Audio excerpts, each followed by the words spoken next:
How suggestion works.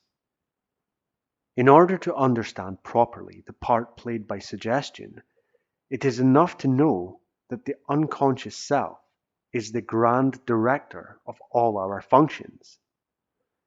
Make it believed that a certain organ which does not function well must perform its function, and instantly the order is transmitted.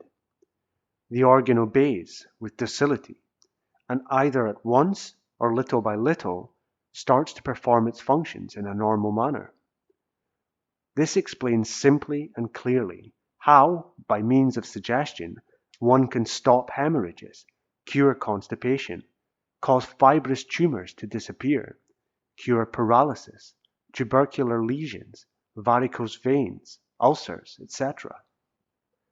Let us take, for example, a case of dental hemorrhage, which I had the opportunity of observing in the consulting room of Monsieur Gautier, a dentist at Troyes. A young lady whom I had helped to cure herself of asthma, from which she had suffered for 8 years, told me one day that she wanted to have a tooth out. As I knew her to be very sensitive, I offered to make her feel nothing of the operation. She naturally accepted with pleasure, and we made an appointment with the dentist.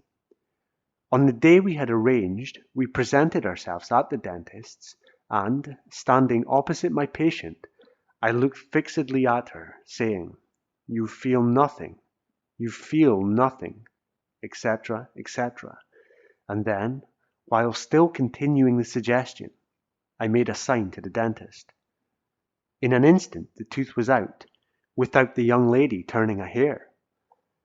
As fairly often happens, a hemorrhage followed, but I told the dentist that I would try suggestion without his using a hemostatic, without knowing beforehand what would happen.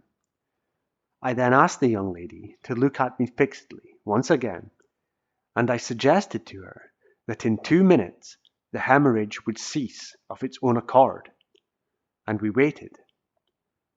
The patient spat blood again, once or twice, and then ceased. I told her to open her mouth, and we both looked and found that a clot of blood had formed in the dental cavity. How is this phenomenon to be explained? In the simplest way.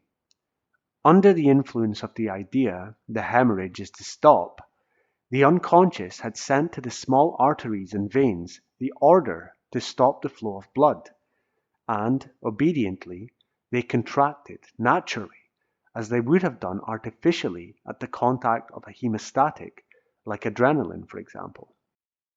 The same reasoning explains how a fibrous tumor can be made to disappear. The unconscious, having accepted the idea it is to go, the brain orders the arteries which nourish it to contract. They do so, refusing their services, and ceasing to nourish the tumor which, deprived of nourishment, dies, dries up, is reabsorbed, and disappears.